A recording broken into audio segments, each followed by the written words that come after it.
अगर समाज को सुधारना है, हमारे बदन में हल्की फुल्की सर्दी जुकाम और बुखार होता है और साथ में हमको ये पता लग जाए कि हमको कोई बड़ी बीमारी हो गई है।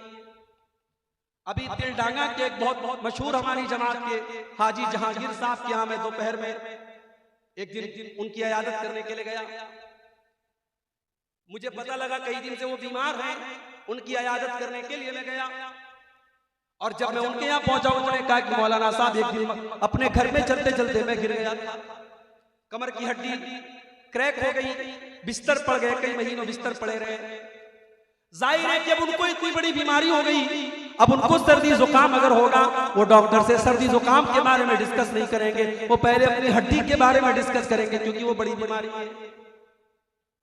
बनारस में हमारे एक रिश्तेदार में बिल्कुल नौजवान लड़का 25-30 साल का नौजवान लड़का बिल्कुल अचानक बीमार पड़ता है, डॉक्टर को दिखाता है, चेकअप कराया जाता है, डॉक्टर कहते हैं इसको टीबी हो गया है। कल तक जो नौजवान चलता फिरता नौजवान था आज बिस्तर पड़ा हुआ है, सूख के लकड़ी हो चुका है, सूख के कांटा हो चुका है, एक बड़ी खतरनाक बीमारी टीबी नाम की उसको पकड़ चुकी है। बनारसी में मेरा जानने वाला एक नौजवान लड़का ब्लड कैंसर का मरीज होता है, 1 महीना 1.5 महीना हॉस्पिटल में एडमिट रहता है, फिर अल्लाह को प्यारा हो जाता है, इंतकाल हो जाता है उस बच्चे का। मेरे प्यारे भाइयों, मेरी प्यारी माँ बहनों, हमें बड़ी बीमारी होती है पहले उसका इलाज कराते हैं, हम छोटी छोटी बीमारियों को बाद में देखते हैं। समाज की अगर इस्लाह करनी है, समाज को सुधारना है, समाज का सबसे बड़ी बीमारी क्या है, समाज का सबसे बड़ा पाप क्या है, समाज का सबसे बड़ा गुनाह क्या है, समाज का सबसे बड़ा गुनाह अल्लाह के साथ शिर्क करना है। इस धरती के ऊपर अल्लाह के साथ शिर्क किया जाए, अल्लाह को छोड़ करके किसी और के आगे सजदा किया जाए, अल्लाह को छोड़ करके किसी और से मदद मांगी जाए, अल्लाह को छोड़ करके किसी और की बड़ाई बयान की जाए, इससे बड़ा पाप कोई नहीं, इससे बड़ा गुनाह कोई नहीं है। दुनिया का सबसे बड़ा पाप शिर्क है। हमें यह पता लग जाए हमारे पड़ोस का नौजवान लड़का जिना कर रहा है, हमको ये पता लग जाए पड़ोसी शराब पी रहा है, हमें बड़ा बुरा लगता है कि ये तो शराबी है, ये तो जानी है, ये तो बलात्कारी है, ये तो बदकार है, हम बड़ी घृणा से बड़ी नफरत की नजर से उसको देखते हैं। मगर हमारे पड़ोस वाला अल्लाह को छोड़ करके कब्र पे जा करके सजदा कर रहा है, किसी पत्थर के बुत के आगे सजदा कर रहा है, किसी जानवर के आगे हाथ जोड़ रहा है, पत्थर की शर्मगाह बना करके उसकी पूजा कर रहा है, अल्लाह को छोड़ करके गैरुल्लाह की इबादत कर रहा है। हमें कोई फर्क नहीं पड़ता है, हमें उसमें कोई बुराई नजर नहीं आती है। माफ करना मेरे भाइयों, शराब पीना गलत काम है, जिना करना गलत काम है, चोरी करना गलत काम है, मगर शिर्क करना सबसे बड़ा गलत काम है। अल्लाह चोरी करने वाले को माफ कर सकता है, अल्लाह जिना करने वाले को माफ कर सकता है, अल्लाह शराब पीने वाले की मग़फ़िरत कर सकता है, मगर शिर्क करने के बाद जो बगैर तौबा की दुनिया से चला गया, अल्लाह कुरान में ऐलान करता है इन्नहु मन युश्रिक बिल्लाहि फ़क़द हर्रमल्लाहु अलैहिल जन्नह व मअवाहु अन्नार। ओ लोगों, जो शिर्क करके दुनिया से चला गया और उसी हालत में उसका इंतकाल हो गया, उसी हालत में वो मर गया, उसका ठिकाना जहन्नम है, वो जन्नत में कभी नहीं जाएगा, जन्नत उसके लिए हराम कर दी, हराम, जन्नत हराम है उसके। मेरा अल्लाह जो गफूरुर रहीम है, जो माफ करने वाला है, जो गफ्फार है, जो गफूर है, जो रहमान है, जो रहीम है, मेरा अल्लाह जो अपने बंदों से बहुत ज्यादा मोहब्बत करता है, एक माँ को अपने बच्चे से जितना प्यार है उससे कहीं ज्यादा प्यार अल्लाह अपने बंदों से करता है। मगर वो गफूरुर रहीम, वो रहमत वाला परवरदिगार अपने कुरान में क्या कहता है, इन्नल्लाह ला यग़फिरु अन युश्रक बिही व यग़फिरु मा दून ज़ालिका लिमन यशा। मेरे बंदो, हम और गुनाहों को तो माफ कर देंगे मगर शिर्क हमारी बारगाह में माफ नहीं होगा। तुम अल्लाह के साथ शिर्क करके आओगे तो हम तुम्हें माफ नहीं करेंगे। मुशरिक की माफी नहीं होगी अल्लाह। मुसलमान इसको हल्के में लेता है, कितने मुसलमान इसको हल्के में लेते हैं, उनके लिए शिर्क कोई बड़ी बात नहीं है। दुनिया का सबसे बड़ा पाप शिर्क है। अल्लाह कुरान में 18 नबियों का तज़किरा फरमाता है। इब्राहीम मूसा, ईसा और यूनुस और यूसुफ और आदम और नूह का तज़किरा फरमाता है। 18 नबियों का जिक्र करने के बाद अल्लाह फरमाता है वलौ अशरकू लहबित अन्हुम मा कानू यअमलून। मेरे ये 18 पैगंबर भी अगर शिर्क कर देते, अगर ये भी मुशरिक हो जाते, अगर इनसे भी शिर्क हो जाता तो इनकी तमाम की तमाम नेकियां बर्बाद हो जाती। पता है आज तारीख कितनी? बताओ भाई तारीख कितनी है आज? 18। मैं अरबी की तारीख पूछ रहा हूं, अरबी की तारीख पूछ रहा हूं, इस्लामी कैलेंडर की तारीख मालूम है किसी को? नहीं मालूम। इस्लामी कैलेंडर की तारीख कब पता चलती है? जब रमजान का महीना आता है, तब जोड़ते हैं आज पहला रोजा, हाय हाय आज दूसरा रोजा, आज तीसरा रोजा। रमजान की बराबर याद होती है। कभी कभी तो 28 को ही लोगों का बस चले तो वो ईद, 28 को ही चांद देख ले, 28 को ही छत पे चढ़ जाए कि आज चांद निकल जाए, इतनी चिंता होती है। रजब की तारीख आज 6 तारीख थी, मगरिब के बाद 7वीं तारीख शुरू हुई। ये रजब की जो 7 तारीख है, ये ख्वाजा मोइनुद्दीन चिश्ती अजमेरी रहमतुल्लाह अलैह का उर्स मनाया जाता है। अभी फेसबुक के ऊपर मेरे बहुत सारे दोस्तों का मैसेज आया कि बंबई में जगह जगह दुकानों को बड़ा सजाया जा रहा है और बड़े खाने पीने की चीजें बांटी जा रही हैं। आज ख्वाजा गरीब नवाज का उर्स है, जो गरीबों को नवाजता है उस ख्वाजा का उर्स। मेरे प्यारे साथियों, आज भारत के करोड़ों मुसलमान एक अल्लाह के नेक बंदे को, एक अल्लाह के वली को गरीब नवाज का लक़ब दे रहे हैं। कितने मुसलमान हैं जो अपनी बाइक के ऊपर, अपनी दुकान के ऊपर केजीएन लिखते हैं या वाई केजीएन लिखते हैं। मैंने पूछा कि ये केजीएन का क्या मतलब है? कहने लगे ख्वाजा गरीब नवाज। मैंने पूछा वाई केजीएन का क्या मतलब है? उसने कहा या ख्वाजा गरीब नवाज। हमारे भाई ने कहा नहीं, केजीएन का मतलब ख्वाजा गरीब नवाज नहीं, केजीएन का मतलब कोई गारंटी नहीं, और वाई केजीएन का मतलब यकीनन कोई गारंटी नहीं। मैंने कहा बहुत सही जुमला, इसने इसकी बिल्कुल सही फुल फॉर्म बताई। गरीब नवाज अगर कोई जात है तो अल्लाह की जात है मेरे भाई। आज मुसलमान किसी और को गरीब नवाज कहते हैं। कर्नाटक के गुलबर्गा में मैं गया, वहां एक दरगाह है, उस दरगाह में जो मजार है, उस मजार को कहा जाता है कि बंदा नवाज की मजार है। यहाँ ये वो बुजुर्ग हैं जो बंदों को नवाजते हैं। हमारे पड़ोसी मुल्क पाकिस्तान में बहुत बड़ा मजार है। वो किसका मजार है? दाता शरीफ का मजार है। वो दाता है, वो सबको देते। हजरत अली का नाम आता है, हमारे बहुत सारे मुसलमान भाई कहते हैं या अली मुश्किल कुशा, यानी अली कौन है? मुश्किल को दूर करने वाले। शेख अब्दुल कादिर जिलानी जिस महीने में पैदा हुए, उस वो महीना आता है, हमारे बहुत सारे भाई कहते हैं ये गौसे आजम का महीना है। शेख अब्दुल कादिर जिलानी कौन है? गौसे आजम है। गौसे आजम मतलब सबसे बड़ी मदद करने वाले। मेरे प्यारे साथियों, कान खोल करके सुन लो, अगर गरीब नवाज कोई है तो अल्लाह है, अगर बंदा नवाज कोई है तो अल्लाह है, अगर दाता कोई है तो अल्लाह है, अगर गरीबों को देने वाला कोई है तो अल्लाह है, अगर मुश्किल कुशा कोई है तो अल्लाह है, अगर गौसे आजम कोई है तो अल्लाह है। और मुझे एक सवाल का जवाब दे दो, जब शेख अब्दुल कादिर जिलानी अपनी माँ के पेट में थे, जब ख्वाजा मोइनुद्दीन चिश्ती अजमेरी अपनी माँ के पेट में थे, जब ये तमाम बुजुर्गान दीन अपनी माँ के पेट में थे, दुनिया में तो अभी आए भी नहीं थे, अभी तो दुनिया उनका नाम भी नहीं जानती थी। अपनी माँ के पेट में जब ये अल्लाह के नेक बंदे थे, उनको माँ के पेट में ऑक्सीजन कौन पहुंचाता था? उनको माँ के खून के जरिए उनके बदन में ऑक्सीजन कौन पहुंचाता था? उनको ग़िज़ा कौन पहुंचाता था? उनकी माँ के पेट में 9 महीने किसने उनको पाला? किसने माँ के पेट में उनको अलग अलग प्रोसेस में रखा और किसने उनको दुनिया में पैदा किया? मेरे प्यारे साथियों, ख्वाजा गरीब नवाज जिनको तुम कहते हो, जिनको बंदा नवाज तुम कहते हो, जिनको गौसे आजम तुम कहते हो, जिनको दस्तगीर तुम कहते हो, जिनको मुश्किल कुशा तुम कहते हो, ये भी जब अपनी माँ के पेट में थे तब भी ये इनकी मदद करने वाला अल्लाह था। उनकी बिगड़ी सुनने वाला, उनकी बिगड़ी बनाने वाला, उनको ग़िज़ा पहुंचाने वाला, उनको जिंदगी देने वाला अल्लाह था। इसीलिए मेरा अल्लाह कुरान में कहता है या अय्युहन नासु अंतुमुल फुक़राउ इलल्लाह, ऐ लोगों तुम सबके सब अल्लाह के मोहताज हो, तुम सबके सब अल्लाह के फकीर हो, और अल्लाह की जात अकेली है जो बेनियाज है, जो काबिल तारीफ। शिर्क से बचाओ मेरे भाई। दुनिया का सबसे बड़ा पाप अगर कोई है तो शिर्क। और इस शिर्क से अपने आप को भी बचाओ और अपने परिवार को भी बचाओ। अगर नहीं बचाओगे, हमने देखा है बहुत सारे इलाकों में बाप पक्का अहले हदीस है, बाप ने कभी शिर्क नहीं किया, बाप ने कभी तावीज नहीं पहना, बाप ने कभी मजार पे कब्र पे जाके सजदा नहीं किया, मगर उसकी औलाद आज कब्रों पे जाके सजदा कर रही है। उसके बच्चे, उसकी बच्चियां आज गले में तावीज पहन के लटका के चल रहे हैं। मेरे भाइयों, अपने अकीदे के साथ साथ अपने बच्चों की अकीदे की भी फिक्र।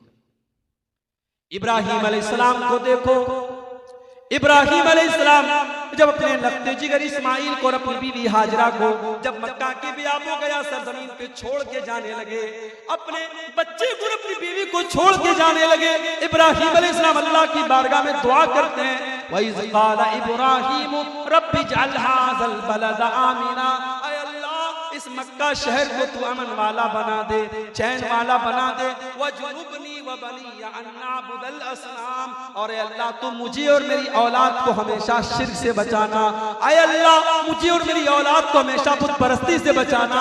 ऐ अल्लाह मेरी औलाद कभी शिर्क न करे, मेरी औलाद कभी बुत परस्ती न करे। ऐ अल्लाह मेरी औलाद को हमेशा तू शिर्क से महफूज रखना।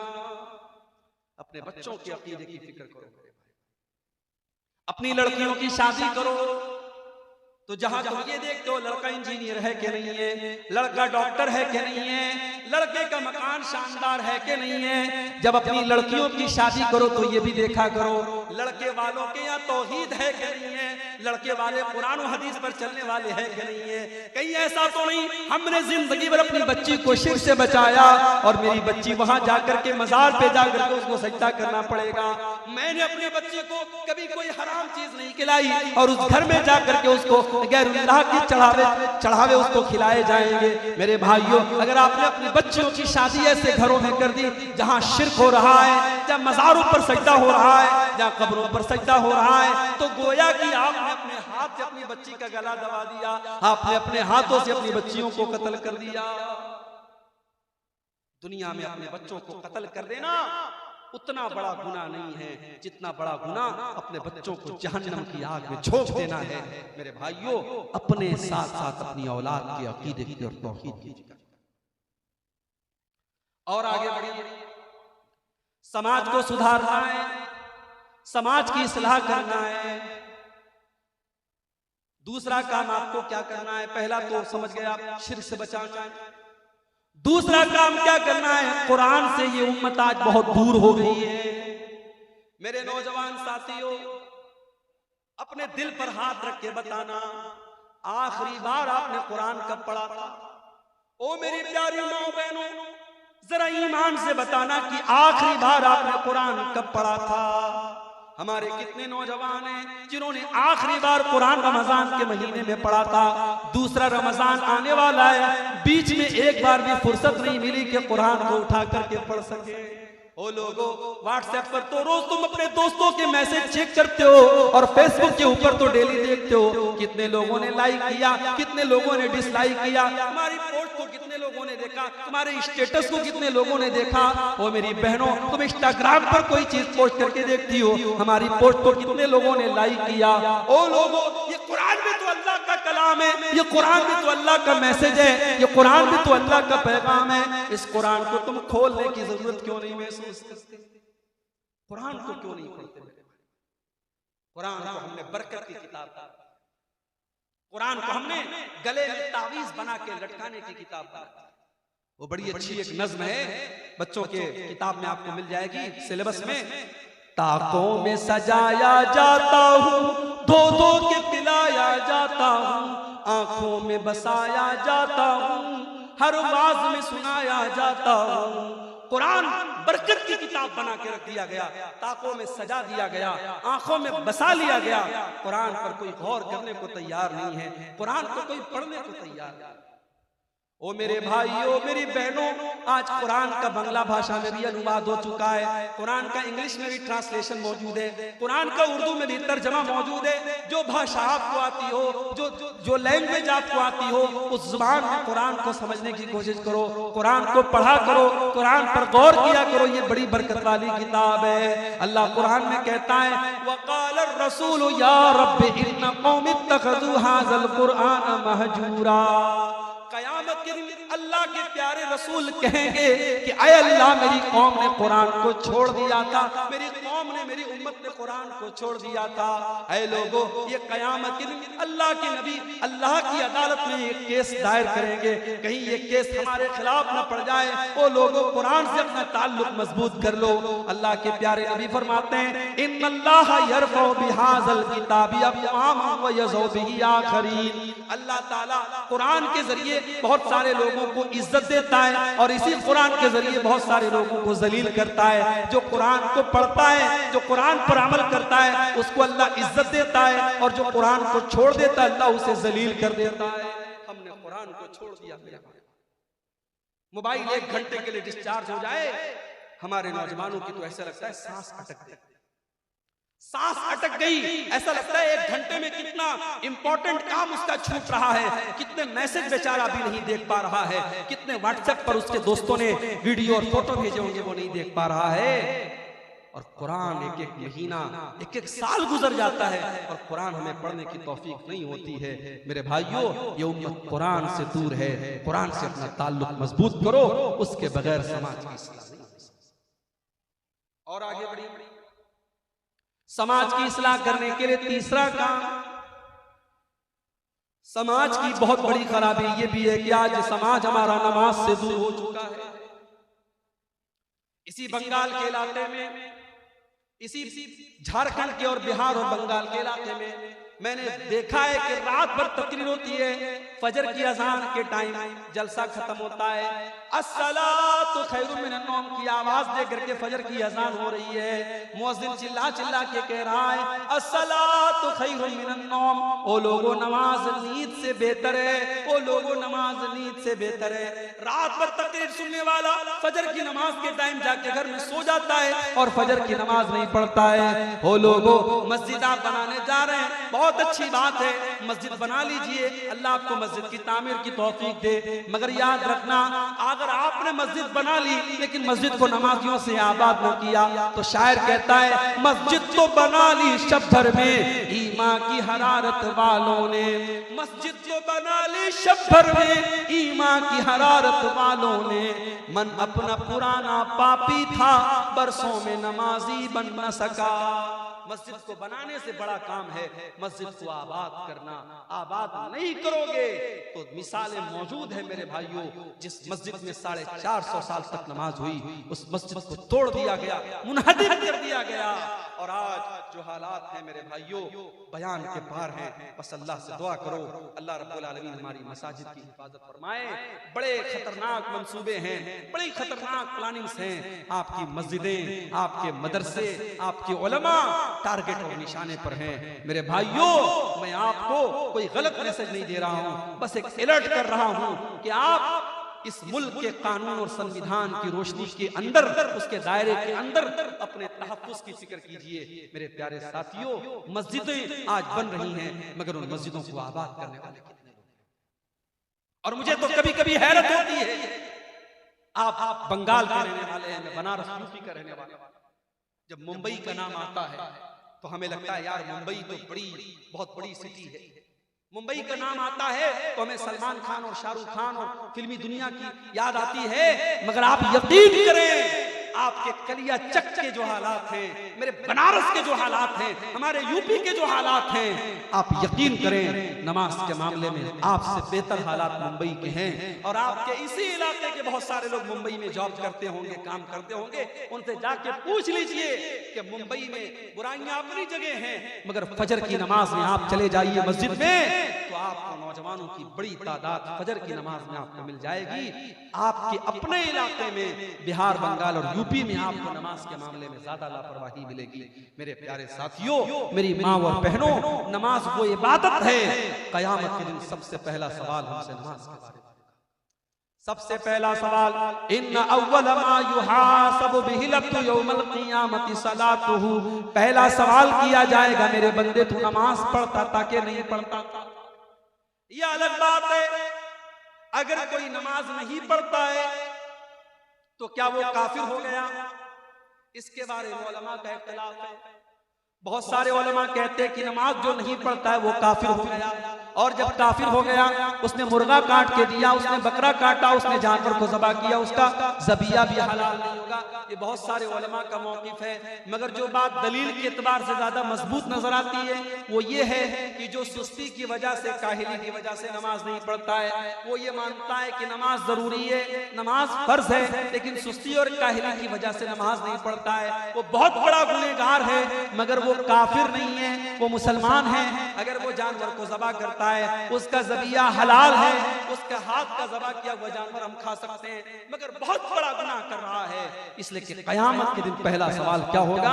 नमाज के बारे में होगा। अगर नमाज का मामला सही है तो इंसान कामयाब है, अगर नमाज का मामला गड़बड़ है तो इंसान नाकाम हो जाएगा। इसीलिए अल्लाह कुरान के 29वें पारे में फरमाता है, जब जन्नती जन्नत में चले जाएंगे और जहन्नमी जहन्नम में चले जाएंगे तो जन्नती लोग जहन्नमियों से सवाल करेंगे, मा सलककुम फी सकर, ऐ जहन्नमियों तुम जहन्नम में क्यों चले आए, तुमने कौन सा गुनाह किया था? तो जहन्नमी पहला जवाब क्या देंगे?